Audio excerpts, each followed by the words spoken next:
Hey guys, welcome back to Let's Play Final Fantasy V. Last time, we acquired new job classes, so we can finally start fighting things properly. And, in between episodes, I did absolutely nothing, other than snowboard. So, sorry. Didn't do any prep work. I have been working on Grandia 3, so I haven't been doing absolutely nothing, but... Anyway, if you are exactly level 5, I would recommend changing Galuf or whoever your, whichever character you want, into a blue mage. Now, if you want to completely nuke the next boss, you could turn everybody into blue mage, but I figure we'll play somewhat amount of fairness here. If not, black mages are also good, but it's entirely up to you. Anyway, let's see what we can do here. Oh, by the way, because computers all new setup and all that kind of jazz, if there's any issues with recording, if the audio levels aren't right, if the video doesn't look, at the same quality it was before or better, then let me know and I'll work on trying to fix it up. I thought when I was editing, I noticed some of the audio was a little low. I haven't made any adjustments to it. I think I'll just sit a little bit close to the mic and maybe that'll get things fixed properly, but anyway, just let me know if there's any issues you want me to address there. That's not particularly good, is it? We're into a whirlpool in a very tiny enclosed space. What's up? Oh, we're in a whirlpool and we're being attacked? Joy! We have boss time! Now, this guy, not really all that much to worry about. He is level 5, and the way that certain blue magic spells work in this game, notably Goblin Punch, is if you are at the exact same level as the blue mage is at the same level as the enemy being targeted with Goblin Punch, it'll do quite a bit more damage than normal. This guy has 650 HP. He is weak to lightning, so you can use lightning against him if you want, but we do way more damage with that, so let's see, we'll just attack you again.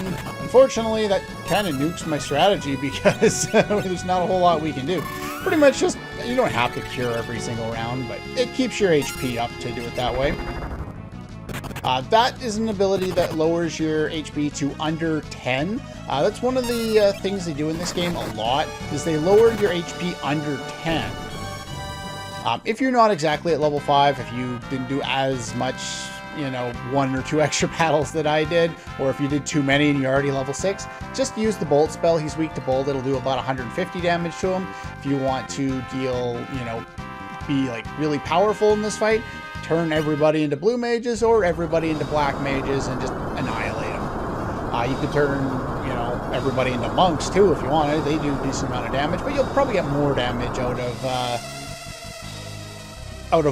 the Bolt spell or Goblin Punch than you will out of the fists.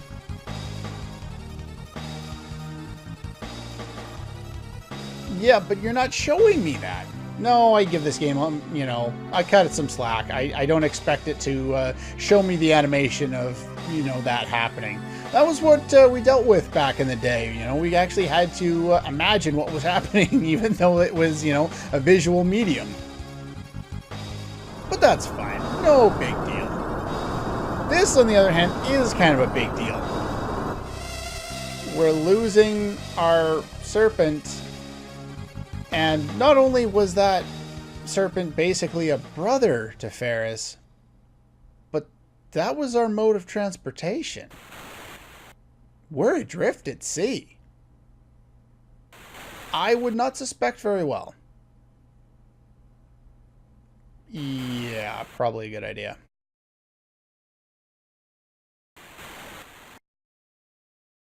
Losing a pet's never fun. Losing a pet that's basically a brother that's been alive as long as you have, I would suspect even worse.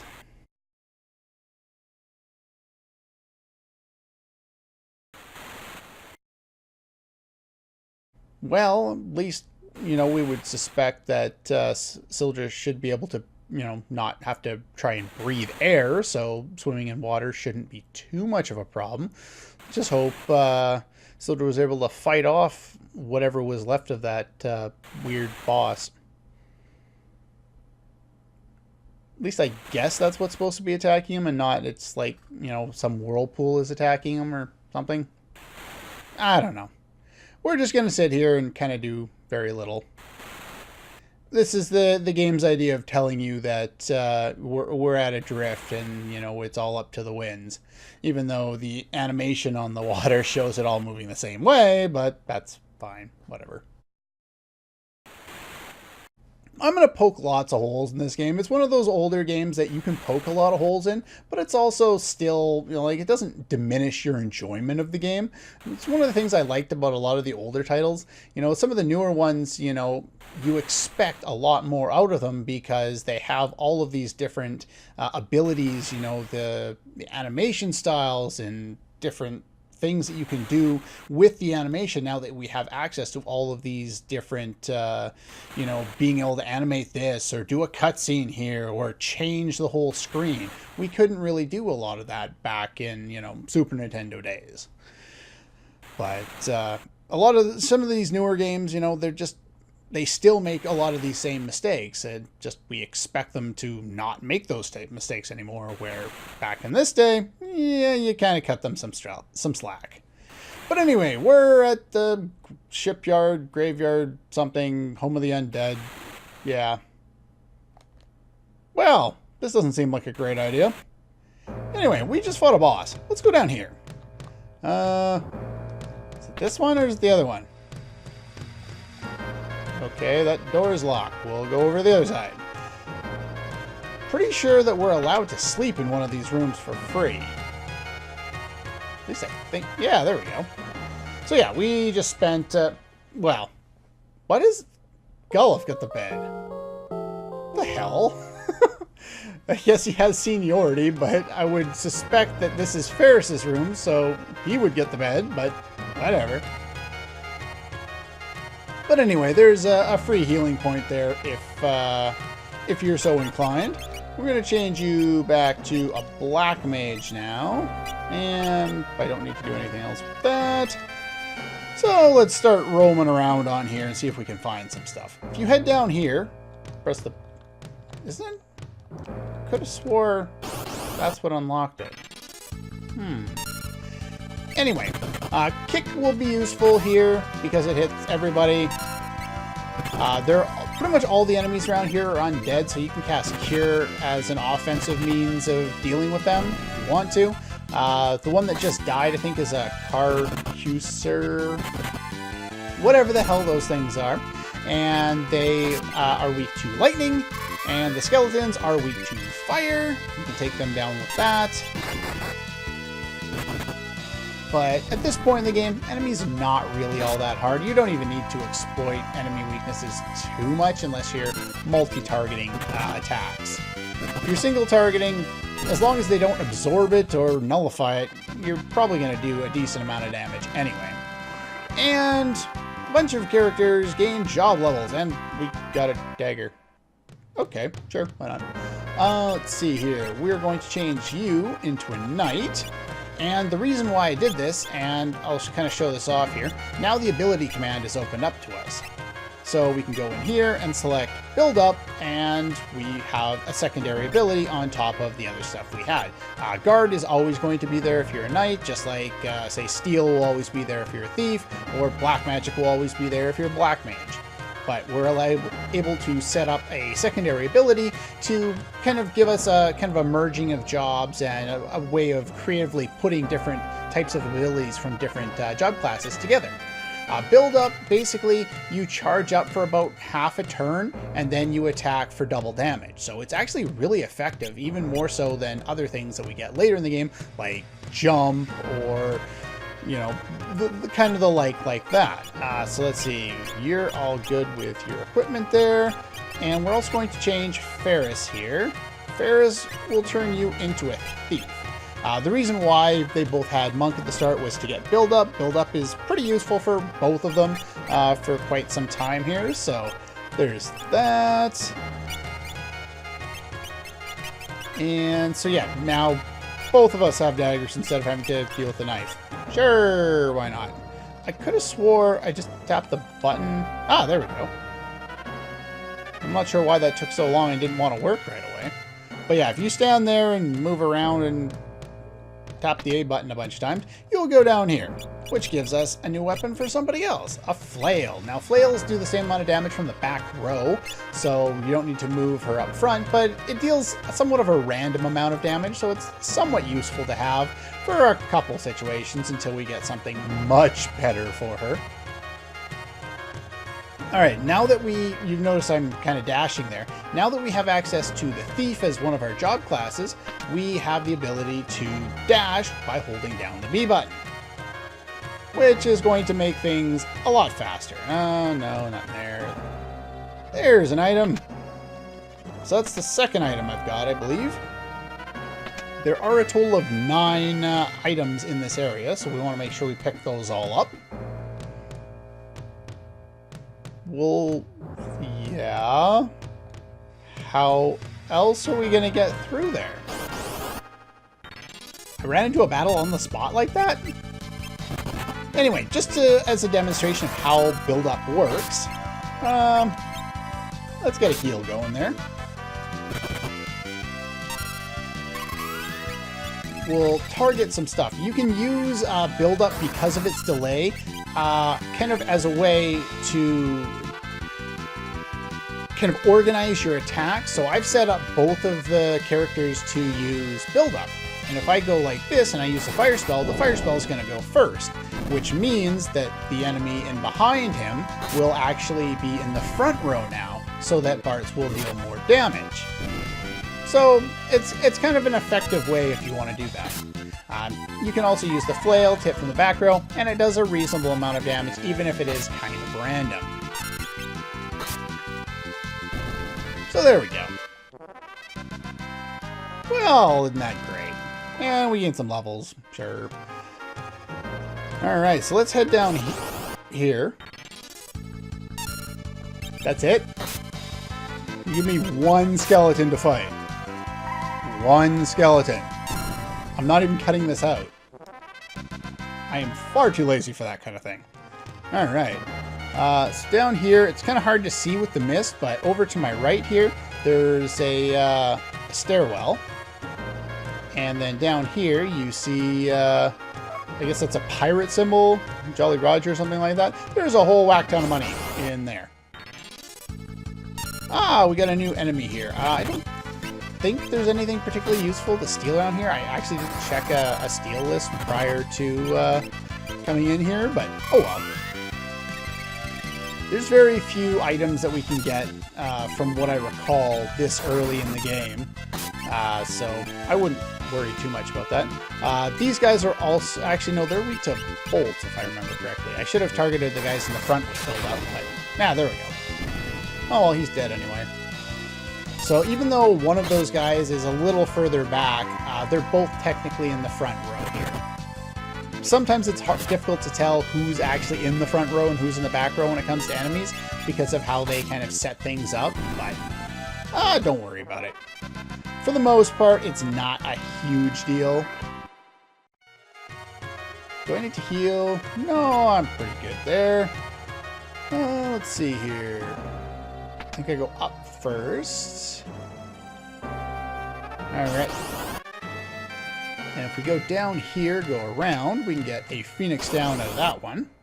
Don't worry about wasting money on spells or anything, or MP on spells. It's not really going to be all that bad for you right now. I believe... Nope, no, I'm going the wrong way.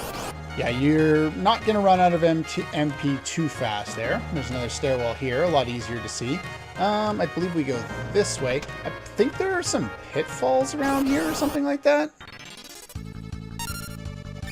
Let's see what you have to steal. Couldn't steal. The steal rate in this game is unfortunately, well, shit. Literally, it's really bad. I think it's 40% at the start. And shortly we will get the ability to double that to 80%, but it still doesn't really work like 80%, at least when you're trying to make rare steals. Let's see. Where does this take me? Did I want to go this? Was there an entrance right here? No. Okay, so I was going what I thought was the wrong way. Instead, I go the right way. Oh, we got a new enemy. Sure. I don't think they're weak to anything, actually. Sure, we'll heal everybody. Why not?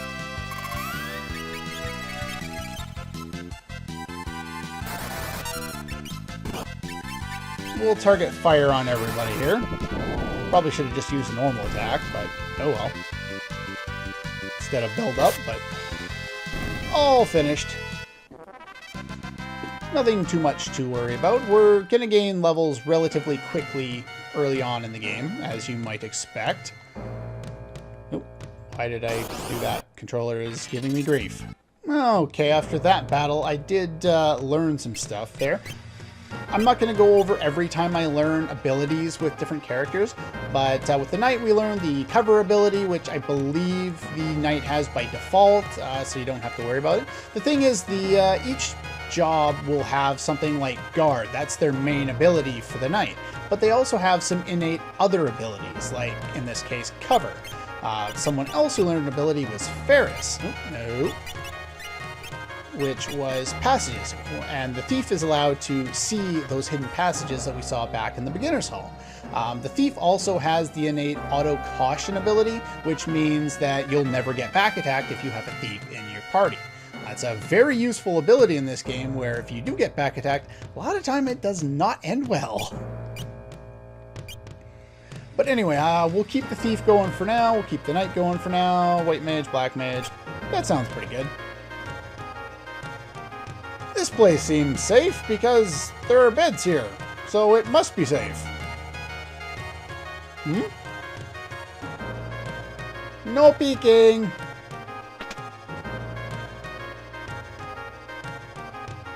Get some stuff started. Oh, we're gonna get a fire started in a ship.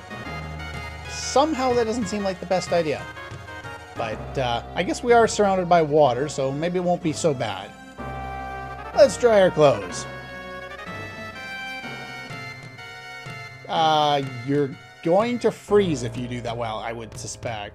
If it was summer, I'm sure he'd be fine, but right now, probably not going to work out. At least, you know, me reasoning that the reason why they're doing that is because it's somewhat cold outside. What? What happened? I don't get it. What? Wait, what? Well, I guess that's why they all loved Ferris earlier. The little heart emoji or emoticon. I don't know what you call it in a SNES era RPG. Yeah, what is wrong with that? I'm confused.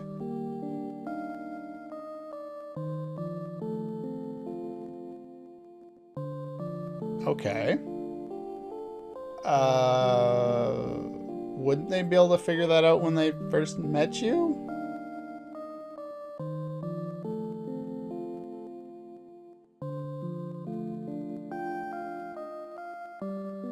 Okay. What a strange line.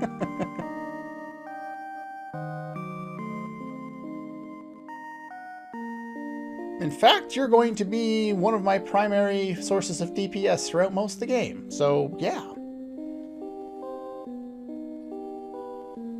But anyway, now Ferris is no longer, well, I won't be using the pronoun he as long as I remember not to.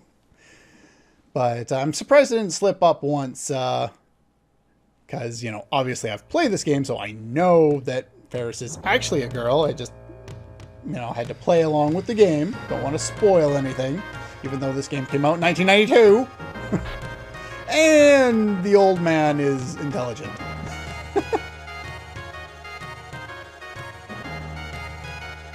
There's a lot of fun to be had in this game. Who cares? Ferris is Ferris. Awesome. All right. So now that we have access to this room, we can actually come back here and heal for free whenever we want to. Is it this one? I thought there was something to do with this. Anyway, there's a save point there, and there's a free healing point. We could move on from here and go some other places if we wanted to. That moves us back out onto the deck. But now is probably a good time to run from some more battles. And in addition to that, because we have the healing point right next to us, so we can do that. And I'll do that in between episodes, as well as you know, get myself all ready for next week. That's all for this one, and I'll see you guys next time.